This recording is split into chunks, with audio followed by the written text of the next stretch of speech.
बात करते हैं जनता के फैसले की। चुनाव खत्म हो गए हैं, जनता का फैसला भी आ गया है। पंजाब में सरकार बन भी गई है। अब इंतजार है यूपी, उत्तराखंड और गोवा में सरकार के गठन का।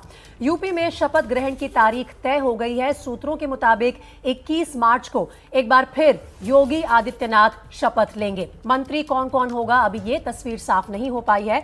लेकिन अगर बात करें उत्तराखंड की, तो यहां मुख्यमंत्री कौन होगा, ये सवाल अभी तक बरकरार है। सवाल यह है कि क्या चुनाव हार चुके पुष्कर सिंह धामी एक बार फिर मुख्यमंत्री बनाए जाएंगे। और गोवा में माना जा रहा है कि प्रमोद सावंत ही एक बार फिर मुख्यमंत्री बनेंगे। कल पीएम मोदी ने प्रमोद सावंत के साथ मुलाकात की और एक तस्वीर भी इसके बाद ट्वीट की गई। पंजाब में भगवंत मान तो मुख्यमंत्री बन गए हैं, लेकिन अभी सवाल बना हुआ है कि पंजाब में बाकी कौन कौन मंत्री बनेंगे उनके कैबिनेट में। इसके अतिरिक्त मणिपुर में भी विधानसभा चुनाव हुए हैं, वहां पर बीरेंद्र सिंह फिर से मुख्यमंत्री बनाए जा रहे हैं। वहां पर भी बीजेपी और उसके गठबंधन की सरकार को पूर्ण बहुमत मिला है। तो 4 तस्वीरों के जरिए हमने 4 राज्यों की हकीकत बताई और मणिपुर में भी बीरेंद्र सिंह फिर से मुख्यमंत्री होंगे। चलिए अब उत्तर प्रदेश की बात कर लेते हैं। यूपी में योगी आदित्यनाथ की शपथ की तारीख आ गई। सवाल बना हुआ है कि इस बार कौन कौन बनेगा मंत्री। बड़ी खबर यह है कि कल जो बड़े नेताओं की बैठक हुई थी उसमें चुनाव नतीजों का विस्तार से विश्लेषण किया गया है। सूत्रों के हवाले से बड़ी खबर यह है कि जिन मंत्रियों का प्रदर्शन ठीक नहीं रहा था उन्हें दोबारा मंत्री नहीं बनाया जाए। तो देखिए, इस मंत्रिमंडल की, योगी सरकार का जो मंत्रिमंडल है उसकी खास बातें हम आपके सामने रख रहे हैं। सबसे युवा मंत्रिमंडल होगा। 40 से 45 वर्ष के आयु वर्ग के 10 से 12 मंत्री बनाए जाएंगे। सबसे ज्यादा महिलाओं की नुमाइंदगी भी इस बार दिखेगी। तकरीबन 6 से 7 महिला मंत्री योगी मंत्रिमंडल में बनाई जा सकती हैं। सबसे शिक्षित मंत्रिमंडल भी योगी सरकार का ये होगा। 10 से 15 मंत्री डॉक्टर, इंजीनियर, MBA और पेशे से वकील होंगे। जीत के मुताबिक हर क्षेत्र की नुमाइंदगी भी मंत्रिमंडल में तय की जाएगी। तो कैसा होगा योगी कैबिनेट का मंत्रिमंडल, उसकी प्रमुख बातें हम आपके सामने रख रहे हैं जो अब तक बैठकों के दौर से उभरकर सामने आई। योगी 2.0 के शपथ की तारीख तय। सूत्रों के मुताबिक 21 मार्च को दोपहर 3 बजे योगी आदित्यनाथ लेंगे सीएम पद की शपथ। लखनऊ के एकाना स्टेडियम में होगा शपथ ग्रहण। स्टेडियम में तैयारियां शुरू हो गई हैं, लेकिन शपथ ग्रहण किस तारीख को होगा, समारोह में कौन कौन से मेहमान होंगे, ये सब तय करने के लिए दिल्ली में देर रात तक बैठक चली, जिसमें मेहमानों को बुलाने पर चर्चा की गई। अमित शाह के घर हुई इस बैठक में अध्यक्ष JP नड्डा, प्रभारी धर्मेंद्र प्रधान और संगठन महामंत्री BL संतोष शामिल थे। 4 राज्यों में सरकार गठन के लिए बीजेपी की कवायद तेज है। खूब मंथन के बाद यूपी में योगी सरकार के शपथ ग्रहण की तारीख तय हो गई है, तो उधर पार्टी गोवा और मणिपुर पर भी फैसला कर चुकी है। गोवा में एक बार फिर प्रमोद सावंत, तो मणिपुर में N बीरेंद्र सिंह ही मुख्यमंत्री बनेंगे। दोनों नेताओं ने कल संसद भवन में प्रधानमंत्री मोदी से मुलाकात भी कर ली। लेकिन एक राज्य बीजेपी के लिए अब भी बड़ी पहेली बनी हुई है, उत्तराखंड, जहां खुद सीएम की हार से बड़ा कंफ्यूजन क्रिएट हो गया है, जो अब तक खत्म नहीं हो पाया है, क्योंकि दावेदार बहुत हैं। कई सीनियर नेता दिल्ली में डेरा डाले हुए हैं और अपने लिए लॉबिंग कर रहे हैं। उत्तराखंड में बीजेपी के सामने सबसे बड़ा सवाल चेहरा चुनने को लेकर नहीं है, बल्कि उससे पहले उलझन ये है कि सीएम के लिए धामी या फिर कोई और। पुष्कर सिंह धामी 2 दिन पहले दिल्ली का दौरा भी कर चुके हैं। वो अमित शाह से भी मिले। इस मुलाकात में अनिल बलूनी भी मौजूद थे, लेकिन मुलाकात तो कई दौर की हो चुकी है, पर मुख्यमंत्री को लेकर कोई फैसला अब तक नहीं हो पाया है। ये तो तय है कि होली के बाद ही सीएम के नाम का ऐलान और शपथ ग्रहण होगा, पर सीएम कौन होगा, इस पर सस्पेंस बरकरार है। सूत्रों की माने तो उत्तराखंड के लिए पर्यवेक्षक बनाए गए राजनाथ सिंह और मीनाक्षी लेखी होली के अगले दिन 19 मार्च को देहरादून पहुंचेंगे और विधायकों के साथ बैठक करेंगे। विधायक दल की बैठक में ही उत्तराखंड के नए मुख्यमंत्री का नाम फाइनल होगा। इसमें जातीय और क्षेत्रीय समीकरणों का भी ख्याल रखेगी बीजेपी। इस वक्त एक बड़ी खबर आ रही है। बड़ी खबर मुंबई के शेयर बाजार से है। शेयर बाजार से अच्छी खबर यह है कि बॉम्बे स्टॉक एक्सचेंज के सेंसेक्स में भारी उछाल दर्ज किया गया है। 1000 अंकों के उछाल के साथ सेंसेक्स खुला है। इस वक्त की बड़ी खबर, बड़े लंबे समय बाद ये अच्छी खबर आ रही है। बॉम्बे स्टॉक एक्सचेंज में सेंसेक्स भारी उछाल के साथ 1000 अंकों की उछाल के साथ खुला है। हालांकि कल भी 700 अंकों की बढ़त के साथ खुला था, लेकिन आज ये उछाल 1000 अंकों के साथ है। बड़ी बढ़त है बॉम्बे स्टॉक एक्सचेंज में। छोटी होली के दिन स्टॉक एक्सचेंज में होली मनाई जा रही है। शेयर बाजार में भारी उछाल दर्ज किया गया है। सेंसेक्स 1000 अंक से ऊपर चढ़ा है। 5 राज्यों में चुनाव के नतीजे आ चुके हैं। हर प्रदेश में स्थायी सरकार का असर और त्योहार के मौसम का असर शायद नजर आ रहा है सेंसेक्स पर।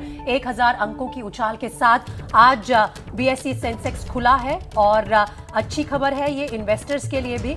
साथ ही इसके मुख्य कारण क्या रहे इसके बारे में आगे भी जानकारी मिलेगी, लेकिन ये उछाल जो है 58,000 के करीब पहुंचा चुका है सेंसेक्स को। तो इस वक्त बॉम्बे स्टॉक एक्सचेंज से अच्छी खबर कि सेंसेक्स 1000 अंक के उछाल के साथ खुला है और कांग्रेस पार्टी में कलह रुकने का नाम नहीं ले रही। सूत्रों के मुताबिक खबर यह है कि G23 की कल रात हुई डिनर बैठक में यह तय किया गया है कि वो कांग्रेस से पूछेंगे कि 5 राज्यों में हार के बाद उन राज्यों के इंचार्ज महासचिवों से इस्तीफा क्यों नहीं मांगा गया। मतलब सीधे सीधे प्रियंका गांधी पर निशाना साधा गया है। प्रियंका गांधी उत्तर प्रदेश चुनावों की इंचार्ज थी। बैठक में कहा गया है कि कांग्रेस को कुछ चाटुकार लोगों का ग्रुप चलाया जा रहा है और साथ ही ये भी चर्चा हुई है कि हार की समीक्षा के लिए सोनिया गांधी ने जो कमेटी बनाई है उसमें वही लोग शामिल हैं जो हार के दरअसल असली जिम्मेदार हैं। सूत्र ये भी बता रहे हैं कि G23 की तरफ से गुलाम नबी आजाद सोनिया से मुलाकात भी कर सकते हैं। तो G23 का आक्रामक रुख है।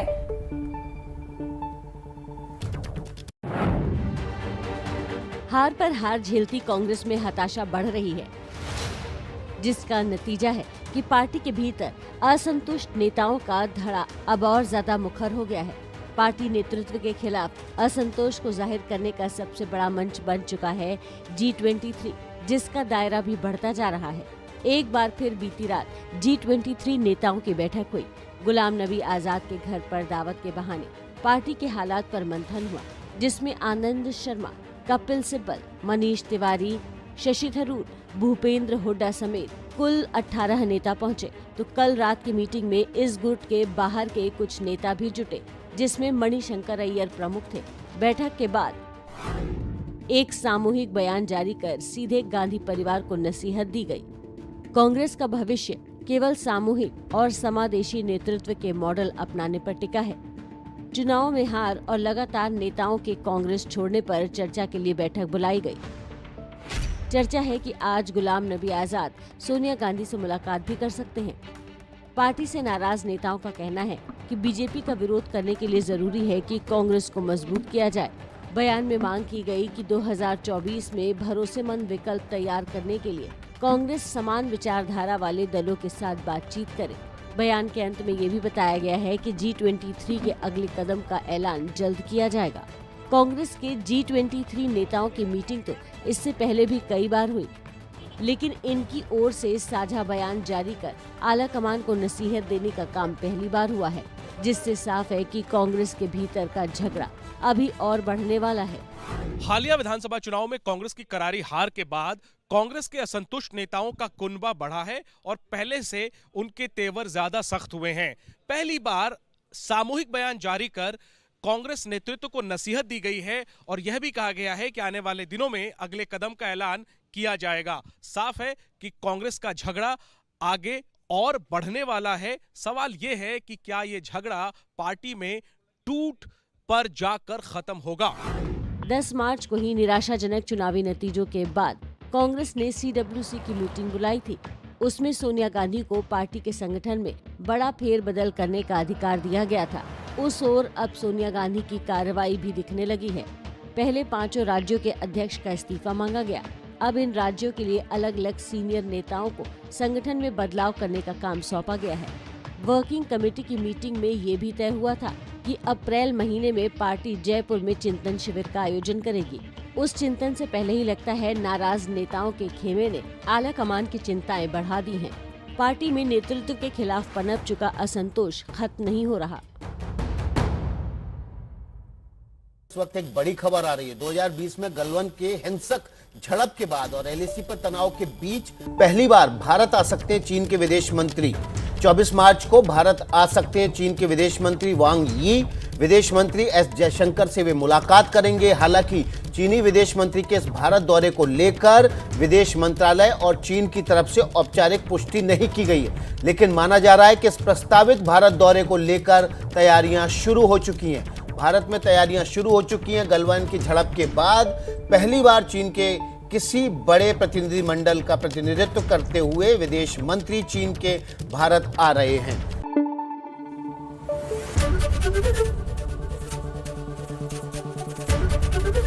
एबीपी न्यूज आपको रखे आगे।